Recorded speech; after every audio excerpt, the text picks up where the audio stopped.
infraestrutura hídrica do país. Essa é uma obra que ela é de complexa execução.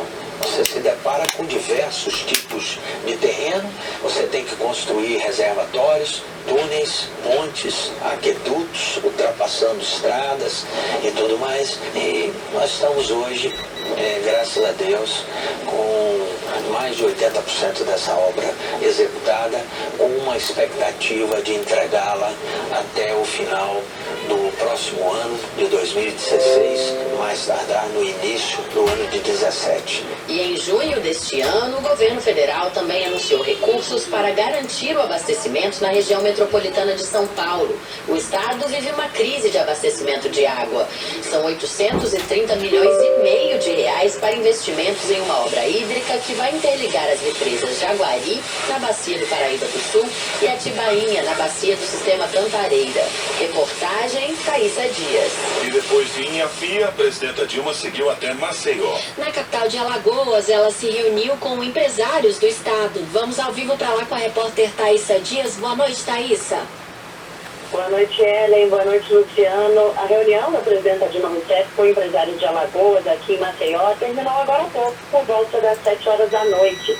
Essas lideranças empresariais puderam falar diretamente com a presidenta e expor as demandas do setor. Estiveram presentes 72 empresários, principalmente da indústria, do agronegócio e do setor de infraestrutura, além do governador de Alagoas, Renan Filho. Também participaram do encontro o ministro da Integração Nacional, Gilberto Occhi, o ministro do Desenvolvimento, Indústria e Comércio Exterior, Armando Monteiro, e a ministra da Agricultura, Pecuária e Abastecimento, Cátia Abreu. Aos empresários do agronegócio, a ministra anunciou que Alagoas vai receber uma unidade da Embrapa, a empresa brasileira de pesquisa agropecuária. O estado era o único onde a empresa ainda não estava presente e a medida é para ajudar no desenvolvimento da agricultura alagoana. A presidenta Dilma Rousseff vem tendo reuniões como essa com empresários de diversos estados. E após a reunião de hoje, o ministro Armando Monteiro, do Desenvolvimento, Indústria e Comércio Exterior, conversou com a imprensa e disse que a ideia é abrir um diálogo direto com o setor empresarial em todo o país. Ele ainda disse que a presidenta Dilma Rousseff reafirmou na reunião de hoje o compromisso com a obra do Canal do Sertão Alagoano, que garante o abastecimento de água na região. Além da etapa 3 entregue hoje, está em curso a 4ª etapa e uma 5ª fase está em estudo. Ao vivo de Maceió, em Alagoas, Thaísa Dias. 7h15 no horário brasileiro de verão.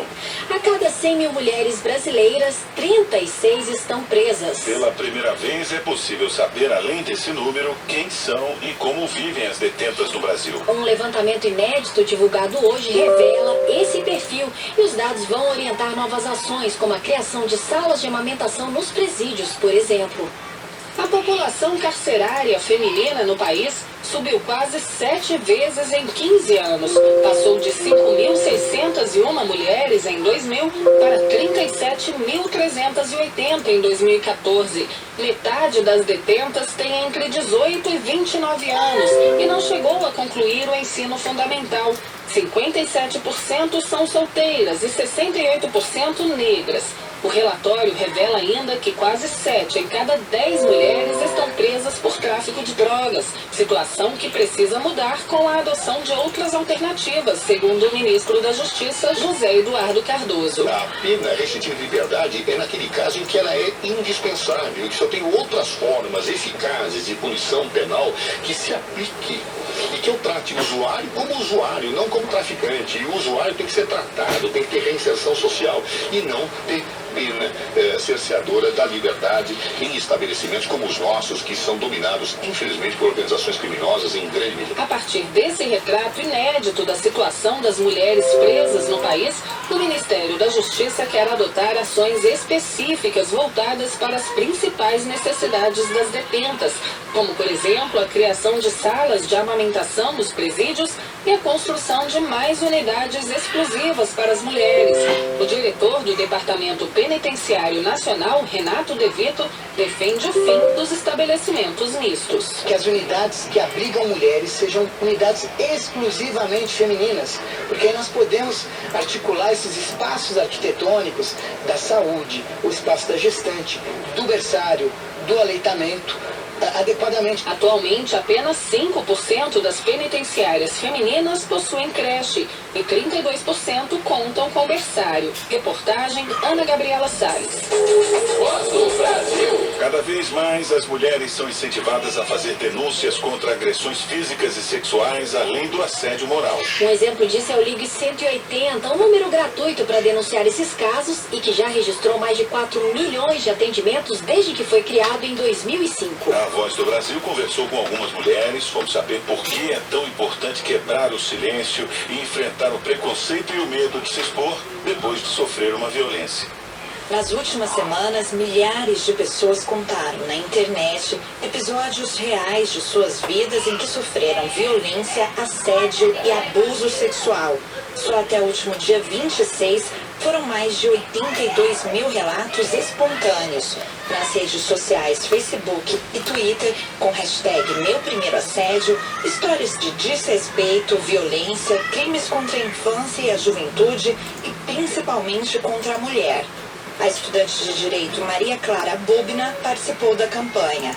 Aos 21 anos, ela falou sobre o abuso que sofreu quando tinha apenas 10 e que ainda hoje lhe causa sofrimento. Para ela, a campanha é um incentivo para que as mulheres denunciem esse tipo de violência. Nós nos sentimos muitas vezes envergonhadas, porque de alguma forma a gente acha que a gente tem alguma culpa nisso. A sociedade ensina a gente que nós temos culpa nisso. Mas no momento que uma mulher fala e mostra que ela foi assediada, que nós mulheres não estamos sozinhas, que todas passamos por isso, e significa alguma coisa, né? Significa que a gente sofre um tipo de violência específico, que é a violência contra a mulher, outras mulheres se identificam e se sentem mais fortes. Participantes da campanha também repercutiram a aprovação de um projeto de lei que está em tramitação na Câmara dos Deputados e que traz mudanças no atendimento às vítimas de violência sexual. A proposta dificulta o direito ao aborto legal em caso de estupro, caso a mudança na legislação seja aprovada. Para que um médico possa fazer o aborto, será exigido o exame de corpo de delito e comunicação à autoridade policial. Luísa Belo, publicitária e gerente de conteúdo do Think Olga, que iniciou a campanha Primeiro Assédio nas redes sociais, a internet se tornou um espaço para que as mulheres defendam suas opiniões políticas. A internet ela acaba se tornando uma maneira muito direta com que as mulheres possam se fazer ouvir, né? Então, a internet se torna uma maneira de disseminar informações, empoderar mulheres e nos fazermos ouvir, né? Sobre o que a gente quer. Para Eleonora Minicucci, secretária especial de Políticas para as Mulheres, a campanha mostra o avanço da conscientização sobre o tema violência contra a mulher. Jovens mulheres negras, brancas, tomaram consciência e ninguém tira essa consciência delas mais. Elas não aceitam serem assediadas em ônibus e metrô, serem estupradas, serem agredidas. Veja a quantidade de hashtag que tem nas redes sociais. Desde 2013 está em vigor o terceiro Plano Nacional de Políticas para as Mulheres. Orientações e denúncias sobre todo tipo de violência contra a mulher podem ser feitas pelo Ligue 180, que funciona 24 horas. A ligação é gratuita. Reportagem Carolina Becker. 7h21 no horário brasileiro de verão. Momento social. O Brasil recebe perguntas dos nossos ouvintes e internautas. Hoje a dúvida é de Valdira Martins, que mora em Morrinhos, em Goiás. A ministra do Desenvolvimento Social e Combate à Fome, Tereza Campelo, responde a dúvida. O meu nome é Valdira, sou de Morrinhos, Goiás.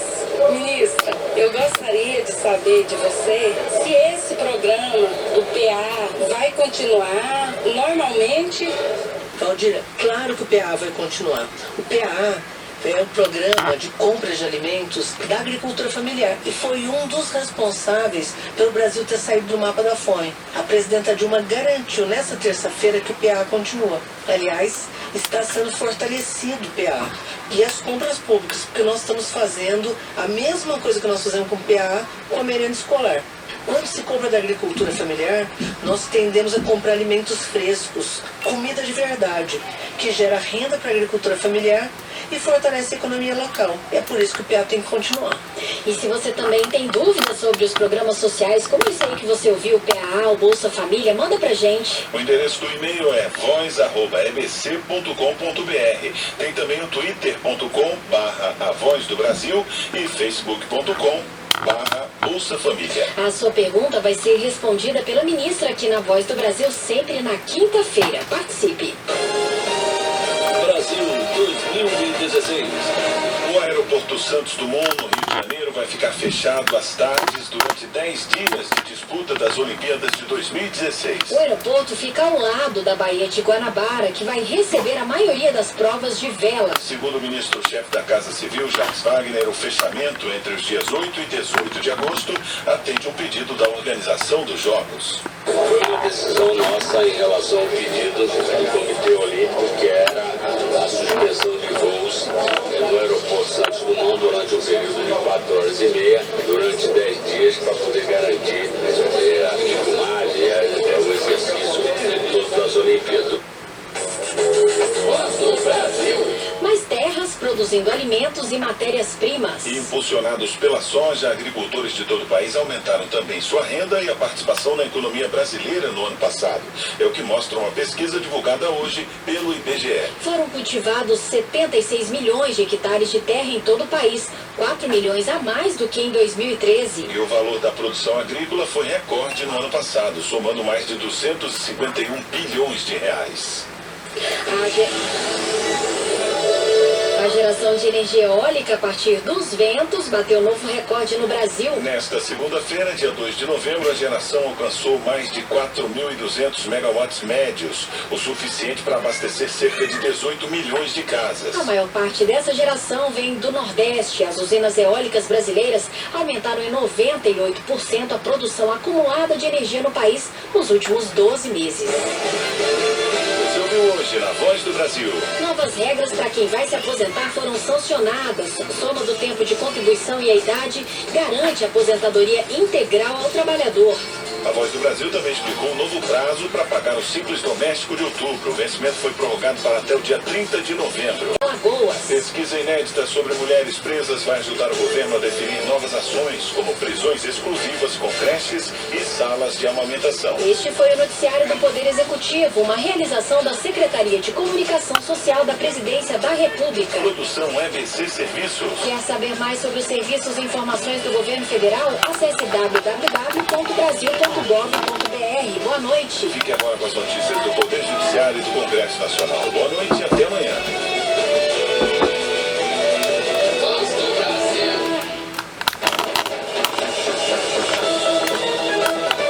Você vai ouvir agora notícias do Poder Judiciário. Supremo declara válida busca sem mandado judicial no caso de flagrante delito. A empresa terá que indenizar em R$400 mil viúva de homem que morreu em serviço. Ex-soldado da aeronáutica é condenado por matar militar. Agora em Brasília, 7 horas 25 minutos. Boa noite, eu sou Juliana Costa. Eu sou Arthur.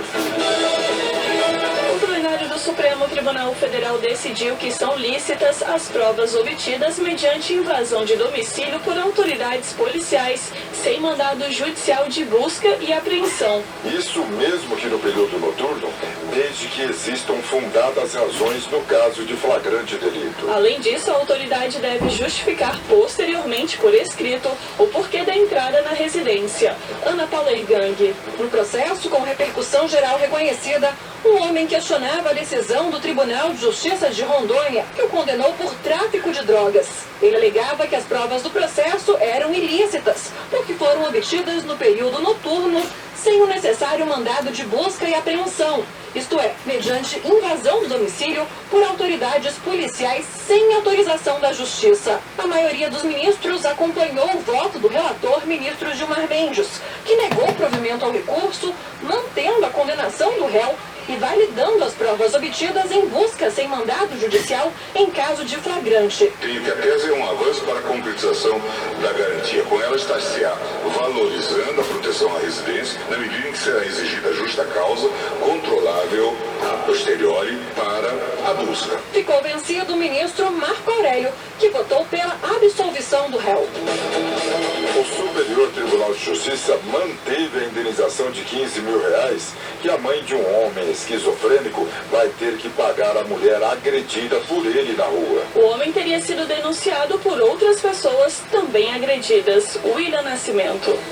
A vítima pediu na justiça os danos morais do agressor e da mãe pela falta de cuidado com o filho doente.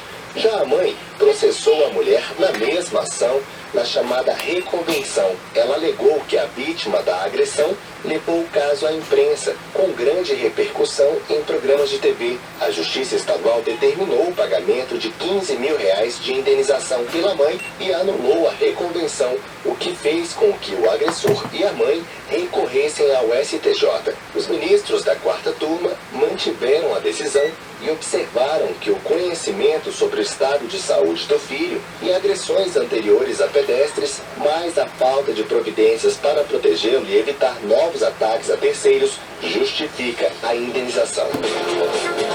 A empresa Votorantim terá que indenizar em R$400 mil a viúva de um trabalhador terceirizado que morreu após um acidente. Ele foi designado para desobstruir o material compactado preso às paredes do silo. O funcionário caiu de uma altura de 9 metros. A decisão é da 2ª turma do Tribunal Superior do Trabalho. Priscila Peixoto. Após ser condenada em primeira e segunda instâncias, a Votorantim ainda recorreu ao Tribunal Superior do Trabalho, mas a decisão foi considerada correta pela 2ª turma, que rejeitou o pedido ao avaliar que a empregadora não proporcionou segurança ao trabalhador. Assim, ficou mantida a decisão do TRT do Tocantins. Tanto a Votorantim como a empresa terceirizada foram condenadas de forma solidária a indenizar a família do empregado. O Superior Tribunal Militar manteve a condenação de 12 anos de reclusão a um ex-soldado da Aeronáutica. Ele teria assassinado um outro militar do quartel na cidade de Porto Velho, em Rondônia. Dinomar Miranda. O crime ocorreu em 2014, dentro das instalações militares do Destacamento de Controle do Espaço Aéreo do Sindacta 4. O ex-soldado pegou uma arma de uso exclusivo das Forças Armadas e atirou várias vezes contra o soldado, que teria chamado a atenção dele por tomar café da manhã sem autorização, já que deveria render outro militar. A defesa alegou que o réu agiu com forte emoção e pediu a inimputabilidade dele. O relator, o ministro Arthur Gigal de Oliveira, afirmou, porém, que o laudo médico psiquiátrico concluiu que o soldado tinha a capacidade de entender o caráter ilícito do fato. O réu, que está preso desde a época do crime, não poderá recorrer em liberdade. No próximo domingo, dia 8, os eleitores de Canas, em São Paulo, voltam às urnas para eleger o novo prefeito do município. O prefeito e vice eleitos em 2012 foram cassados pela Justiça Eleitoral por abuso de poder econômico e político. O novo prefeito e vice ficam no cargo até 2016. Você acompanha outras notícias do Poder Judiciário em 104,7 FM para o Distrito Federal e em torno, e também pela internet. Acesse www.radiojustiça.jus.br e siga pelo Twitter. twitter.com/radiojustiça. A você, uma boa noite. Boa noite. Notícias do Poder Judiciário, uma produção da Rádio Justiça, Supremo Tribunal Federal.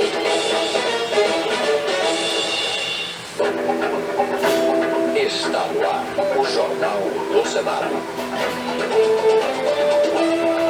Veto da presidente Dilma Rousseff à desaposentadoria repercute no Senado. O CPI do CARF rejeita a convocação de ex-ministros Gilberto Carvalho e Erenice Guerra e do filho do ex-presidente Lula. Chuvas em Santa Catarina já atingiram mais de 100 municípios, diz Dário Berger.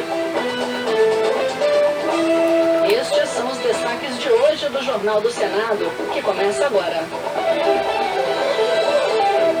Boa noite. Boa noite. Os senadores não descartam derrubar o veto à desaposentadoria e ainda contam com uma decisão do Supremo Tribunal Federal sobre o assunto. Mas o líder do governo reafirmou que o recálculo poderia comprometer as contas da Previdência. A reportagem é de Érica Christian. Ao sancionar as novas regras de aposentadoria, a presidente Dilma Rousseff vetou o artigo que permitia a desaposentação, que é o recálculo do benefício de quem continua trabalhando. A equipe econômica argumentou que a correção do valor pago pelo INSS com base no tempo extra de trabalho poderia resultar num gasto